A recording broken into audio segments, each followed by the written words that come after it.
Monsieur Lagrave, c'était important pour vous aujourd'hui d'être présent au milieu des jeunes socialistes? Oui, parce que c'est aujourd'hui, je crois, dans une campagne européenne, l'avenir de l'Europe passe par la jeunesse. Et donc aujourd'hui, le mouvement des jeunes socialistes a démontré à travers sa mobilisation depuis plusieurs mois qu'il était très investi dans cette campagne des européennes. Et pour moi, en plus, qui suis issu du MJS, j'en ai été le secrétaire général à l'époque au niveau national. Ça me fait toujours plaisir de retrouver ces militantes et ces militants. Justement, est-ce que c'est pas une force importante aujourd'hui pour aller donner votre message qui est quand même compliqué aujourd'hui? L'Europe, on peut presque dire, n'intéresse pas grand monde. C'est vrai qu'aujourd'hui, vous faites partie des rares commentateurs qui s'intéressent un petit peu à la question européenne. Moi, je suis assez effaré par le fait qu'il y a aujourd'hui très peu de couverture de la campagne électorale et au-delà de la campagne électorale, de la question européenne régulièrement.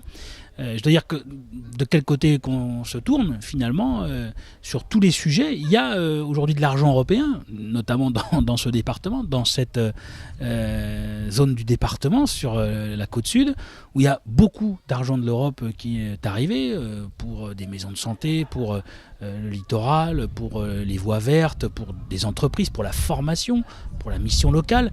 On a aujourd'hui de tous les côtés de l'argent. Et on n'en parle jamais parce que finalement, on dit on a eu de l'argent. Bon, très bien. D'où elle vient, comment ça s'est passé, comment on a voté le budget, qui a voté le budget, qui ne l'a pas voté. Tous ces sujets-là ne sont pas aussi prégnants que quand on parle d'une communauté de communes, d'une région ou d'un département. Donc ça veut dire qu'on a beaucoup, je crois, d'explications à avoir, de pédagogie tout au long de l'année et parler de l'Europe tout au long de l'année. Moi, je fais partie de ceux qui pensent qu'aujourd'hui, par exemple, on peut sérieusement se poser la question de la création d'une maison de l'Europe dans le département des Landes, notamment. Il en existe une dans Lot-et-Garonne, une autre en Gironde. Il n'y en a pas dans les Landes. Ça fait partie des sujets sur lesquels il va falloir essayer de travailler aussi à l'avenir. Il y a un déphasage complet entre ce que vous expliquez, que l'argent de l'Europe, les lois françaises même dépendent des lois européennes aujourd'hui, et les gens n'ont pas cette impression que tous les jours ils sont concernés. Mais est-ce que ça ne vient pas aussi du fait qu'il y a toute une bureaucratie qui est lourde et qui fait que les gens sont un peu perdus dans ce méandre, j'aurais dit, technocratique? Oui, vous avez raison, l'Europe est plutôt vue comme une contrainte aujourd'hui. C'est pour ça d'ailleurs que le vote du 25 mai est important. Pourquoi ? Parce qu'aujourd'hui, on a la possibilité, le traité de Lisbonne était largement discutable, mais il a introduit plus de démocratie et plus de pouvoir pour le Parlement européen. Donc ça veut dire qu'aujourd'hui, l'enjeu du 25 mai, c'est qui on va investir comme député européen, qui va être député européen, pour aller représenter, y compris notre région, quand on va parler des sujets qui nous préoccupent sur notre territoire. À quelle porte on va aller taper ? Est-ce qu'on va continuer à aller taper à la porte de bureaucrates européens ou est-ce qu'on va parler à des députés européens qui ne sont pas hors sol ? Et aujourd'hui, l'enjeu, justement, c'est d'avoir une députée européenne en Aquitaine, à travers la candidature de Laurence Harribey, qui est 3e sur notre liste, pour faire en sorte que quand il y aura des sujets locaux, on puisse l'interpeller. Et quand les citoyennes et les citoyens auront finalement des sujets européens, puissent interpeller non pas des technocrates, mais des élus. C'est fondamental. Et c'est là où aujourd'hui, je crois qu'il faut bien faire comprendre à nos concitoyens que l'enjeu du 25 mai, c'est le retour de la démocratie, c'est le retour des élus, c'est le retour de la politique dans les choix européens. Et peut-être, à travers ça, on arrivera à rapprocher l'Europe, qui aujourd'hui décide de beaucoup de choses, j'en conviens, mais en même temps, pour lesquelles nous avons aujourd'hui beaucoup d'espoir, notamment sur les questions économiques, de croissance et d'emploi. Justement, dans les différentes interventions, on parle beaucoup des autres. En France, est-ce qu'on n'est pas rentré dans une politique showbiz qui perturbe complètement tout le monde et qui fait que les leaders, justement, de qui on parle, c'est ceux qui déjà s'occupent le moins des gens et qui, eux, attirent la lumière et qui donnent peut-être ce désamour. Et vous avez raison, c'est y compris dans cette élection européenne, on le voit bien, et dans cette circonscription du Grand Sud-Ouest, on le voit. Qu'est-ce que vous voulez que je vous dise ? Moi, j'ai rien contre les candidats ou les candidates, mais enfin, en même temps, on sait toutes et tous que des candidatures comme Madame Alliot-Marie et comme d'autres n'iront pas à Bruxelles pour défendre l'Aquitaine. On le sait tous. C'est juste un petit passage et puis je ne sais pas ce qui se passera après, mais c'est donc aujourd'hui la négation du travail qu'il y a à faire à Bruxelles. Le travail de député européen, c'est un travail sur la question des normes, sur la question de faire avancer un certain nombre de politiques dans des commissions. Alors c'est obscur, ça n'est pas aujourd'hui dans l'air du temps d'aller faire ce travail, j'allais dire presque de besogneux, dans les commissions à Bruxelles. C'est 3 semaines par mois, 1 semaine à Strasbourg pour voter les directives et les lois. Donc c'est pas quelque chose en plus qui est sous les sunlight, parce qu'on n'en parle pas dans la presse française. Mais là, il faut aussi qu'on s'interroge. J'étais, moi, en Espagne il y a quelques semaines pour soutenir, on se soutient les uns les autres, avec les députés, les candidats socialistes au Pays Basque, pour les élections européennes. Je suis arrivé devant une forêt de journalistes. Une forêt de journalistes. Il n'y avait pas un journal français qui avait décidé de passer la frontière pour aller voir ce qui se passe du côté du Pays Basque.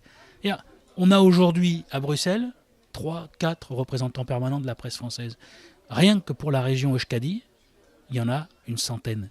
Tout est dit quand vous avez dit ça. Soit nos concitoyens considèrent aujourd'hui que l'Europe, elle est proche. Or, elle est proche quand on regarde tous les investissements qu'il y a grâce à l'Europe sur nos territoires. Et ça veut dire qu'à un moment donné, il faut que ce soit expliqué.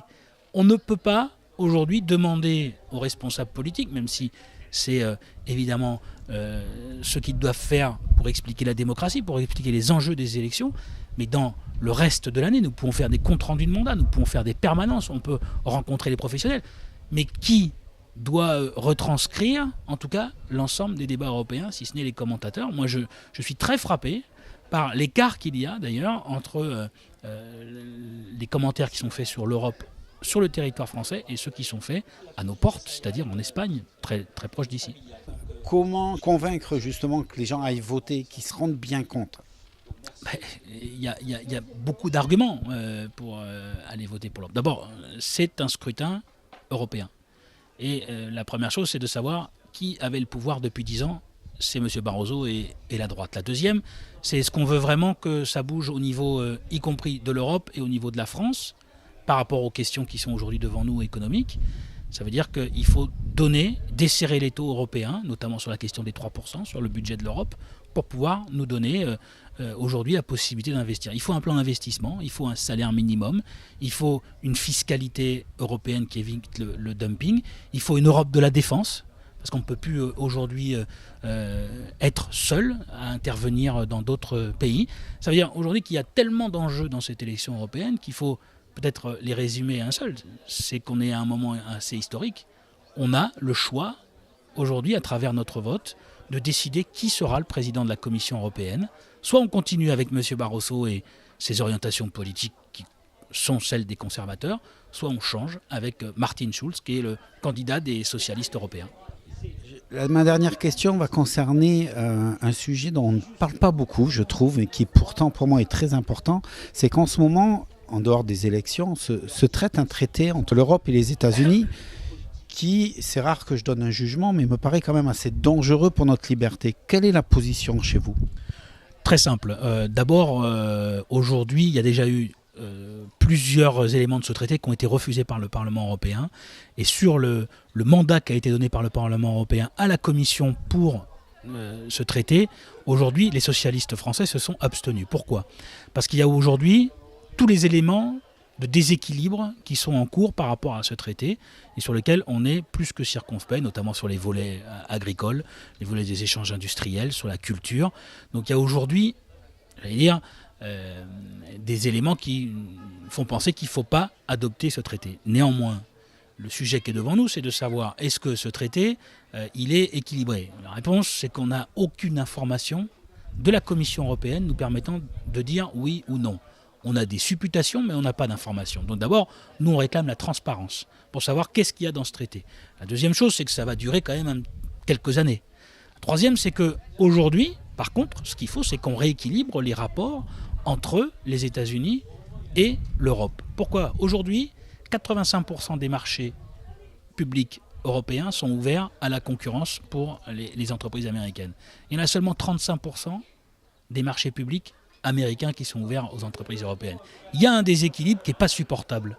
Donc soit on considère qu'on laisse comme ça et qu'on touche à rien, soit on considère que dans ce traité-là, comme dans le traité qui sera nécessaire avec les autres pays, la Chine, l'Inde, avec bien d'autres pays encore, eh bien il faut rééquilibrer, faire ce que nous avons qualifié dans cette campagne de juste échange, c'est-à-dire de faire en sorte aujourd'hui qu'il y ait la réciprocité, qu'il y ait des règles qui soient fixées et que ce ne soit plus la jungle tel que c'est aujourd'hui, à la fois à l'intérieur de l'Europe, mais ça c'est le bilan de la droite, et que ce que c'est aussi dans le monde que nous vivons.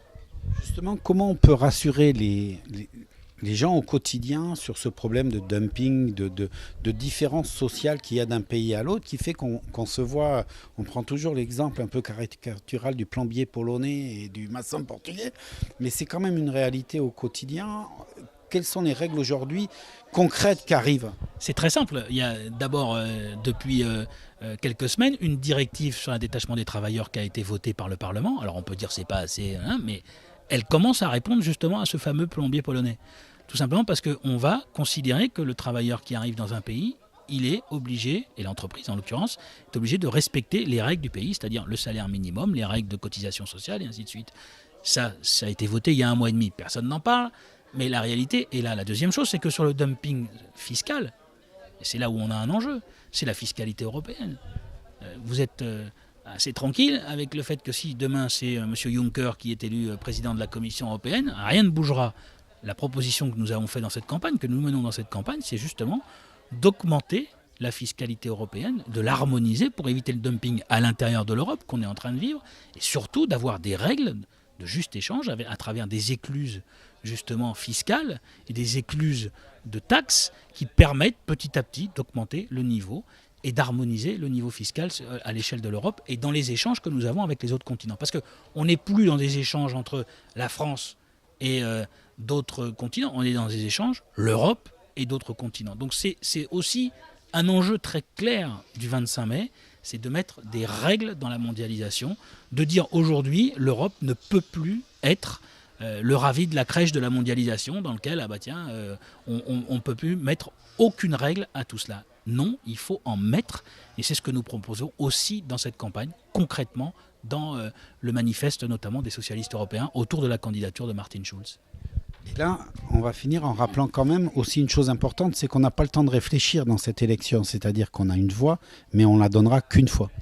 Oui, le fait est qu'en France, c'est le 25 mai, un seul jour, et c'est un seul tour, puisqu'il n'y a pas de second tour, c'est un seul tour, et les députés sont désignés après à la proportionnelle sur l'ensemble des circonscriptions sur le territoire français.